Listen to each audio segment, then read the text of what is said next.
My best friend's brother was out of the army. I heard he'd been injured on a mission. Lost the ability to have kids. My friend Carol was practically in mourning. I'm child-free by choice, and now my brother's shooting blanks. She'd wailed. It's like our family name, Finley, is at its fin. The end of the line. We're finished. A few days later, I finally met this legendary tough-as-nails brother of hers, and my world tilted on its axis. He looked exactly like my daughter's father, the man I'd slept with years ago. Carol was sobbing dramatically into her beer bottle at a BBQ joint. I was even planning on setting you two up when he got back, she slurred. Nellie could have been my honest-to-God niece. But a man who can't, he's basically a dud. And you're my best friend. I couldn't do that to you. As she spoke, her phone buzzed on the table. Carol was already passed out, her head on the sticky table, completely oblivious. I hesitated, but when the insistent ringing started up for the third time, I picked it up for her. Mom says if you're not dead, get your ass home. The voice was deep, rough around the edges, and strangely pleasant. I pinched my earlobe, which had suddenly gone hot. Hello, this is a friend of Carol's. We're at a grill house. Would you be able to come and pick her up? There was no way Carol was getting home under her own power tonight, and I'd had a few drinks myself. A ride would be a lifesaver. Before the man on the other end could respond, Carol's head shot up from the table as if she'd been resurrected.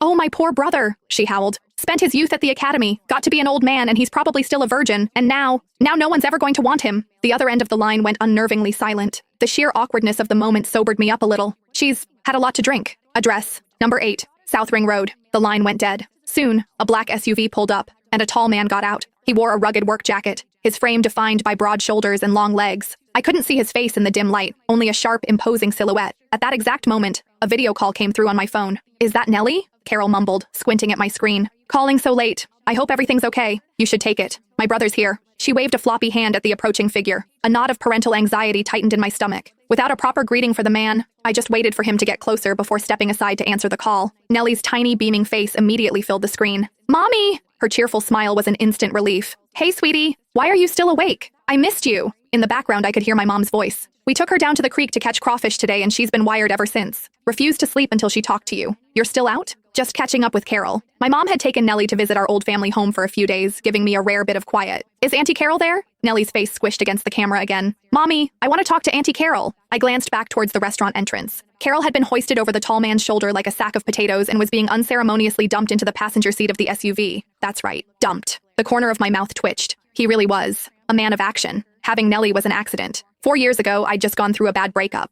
I was at a bar, trying to drown my sorrows, when I met him. He was a paradox of smoldering intensity and buttoned-up restraint. Every breath he took seemed to land squarely on every one of my weak spots. Fueled by liquid courage, I took him home. To my surprise, we were perfectly in sync. Even now, I can remember the shiver that went through me when his calloused hands brushed against my skin. At the time, I thought maybe this could be the start of something real. But when I woke up the next morning, he was taking a phone call, his expression suddenly grim and serious. Copy that. I'm on my way. He hung up and was on his feet in an instant, pulling on his clothes. He scribbled a string of numbers on a notepad. I have an emergency deployment. You can reach me at this number, and then he was gone. I never even learned his name. I assumed that was the end of it. But a month later, I found out I was pregnant. With no other choice, I tried the number he'd left. Again and again. No one ever answered. It dawned on me then that I'd been played. He wasn't interested. The emergency was just an excuse to leave, and the number was a fake to get rid of me without a scene. For health reasons, I couldn't terminate the pregnancy. So, I had the baby. The next morning, a hungover Carol called me to complain.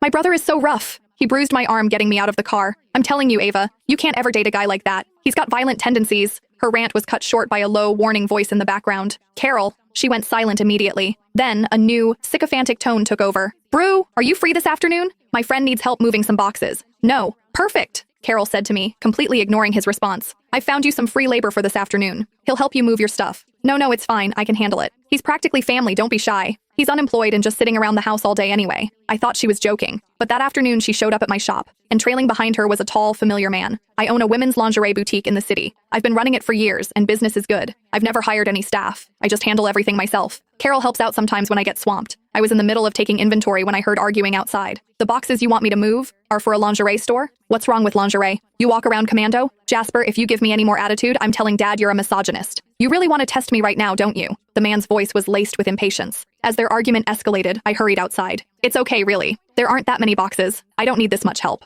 I looked up to apologize to Carol's brother. I'm so sorry. Carol didn't explain what kind of shop it was before she dragged you over here. The words died in my throat. I was finally seeing his face clearly. Sharp, angular features. A handsome, commanding presence. He wore a dark brown jacket, and a wave of pure masculine energy seemed to roll off him. I forgot what I was going to say. The memory from 4 years ago hit me like a tidal wave. Knuckles tangled in my hair, the corded muscles of his forearms, the deep, ragged sound of his breathing. It was shocking how vividly I remembered every single detail. Fine, whatever. If you don't want to help, then just leave. Don't stand there scowling at us like we're begging you, Carol huffed, linking her arm through mine. Don't apologize to him. He's been gone for years and came back with zero manners. Wait, the man stepped in front of us, blocking our path. His gaze was locked on me. I fought to control the storm raging inside me and met his eyes, feigning a calmness I didn't feel. He cleared his throat. Where's the merchandise? What merchandise? You said you needed help moving boxes. Where are they? Jasper took off his jacket, revealing a plain black t-shirt underneath. He was incredibly strong. The heavy boxes seemed like toys in his hands. He could carry 4 or 5 at a time. With him there, Carol and I were instantly rendered useless, decorative bystanders. Carol sat on a stool, sipping a bubble tea and scrolling through her phone, happily directing her brother's labor. I hid in the stockroom, pretending to be busy with inventory, my mind in turmoil. I couldn't believe Nellie's father was my best friend's brother. Did he remember me? Probably not. It had been so long. My chaotic thoughts were interrupted by a deep voice. That's everything from out front. Oh, thank you. The cramped stockroom felt even smaller with his presence filling it. I instinctively took a step back, knocking something off a shelf. Before I could react, he bent down and picked it up. You dropped this. In his hand was a black, bunny-eared bra. The delicate straps dangled from his fingers, a bizarrely harmonious match for his black shirt. I remembered with a jolt that I had been wearing. My face burst into flames. His eyes, fixed on mine, seemed to darken. He leaned in closer. You seem afraid of me. Why? My breath hitched. Our eyes met, and there was nowhere to run. My brain short-circuited. Carol said you hit women, I blurted out. Not waiting for a response, I squeezed past him and bolted from the room. Carol, hearing the commotion, wandered over. Hit women? Which son of a bitch dares to hit a woman? Jasper's expression grew even darker. You keep talking and I might actually make an exception for you. Thanks to Jasper, the work was done in record time. A job that would have taken me until 8 was finished by 4. Carol, not wanting to impose any longer, started to drag Jasper away. But he stood his ground, perfectly at ease amidst the racks of lace and silk. Is the owner so cheap she won't even buy us dinner? My cheeks flushed. Of course I'll treat. What would you like to eat? Carol's eyes went wide. Jasper?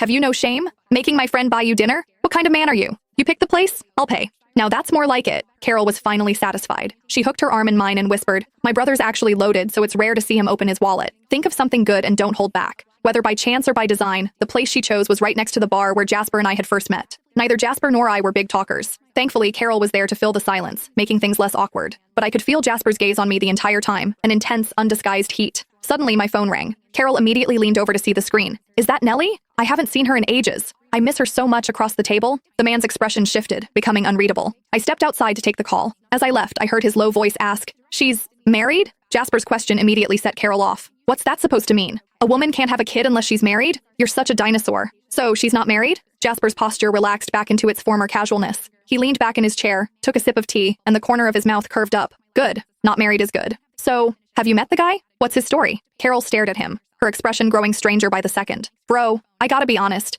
Your glee is a little too obvious. Just because you can't be happy doesn't mean you can drag everyone else down with you, right? Jasper frowned. Carol forged ahead. When Ava comes back, do not bring up Nellie's dad. I think the reason she hasn't dated all these years is because she's still hung up on that scumbag. At that, the smile on Jasper's face slowly faded. I waited until their sibling squabble died down before rejoining them. I'd never told Carol the full story about Nellie's father. For one, Nellie was already born when we became friends. For another, I never thought I'd see him again, so what was the point? I'd vaguely mentioned that I couldn't get in touch with him after I found out I was pregnant. Carol had clearly filled in the blanks herself, painting him as a love-him-and-leave-him villain. Out of respect for my feelings, she never pushed for details, which led to this incredibly awkward situation. As much as I hated deceiving my best friend, I couldn't bring myself to reveal Nellie's parentage just yet. I didn't know Jasper. If things went sour between us, it could ruin my friendship with Carol too. Later that night, Carol and I had a few more drinks. Jasper volunteered to be our designated driver. As the car headed north, Carol pressed her face against the window. Wrong way! Wrong way! Ava's place is in the other direction. I'm dropping you off first. I have to go out later. I'm not heading home. Carol pouted. If I'd known you weren't going home, we wouldn't have let you drive. Ava and I could have found another spot for round 2.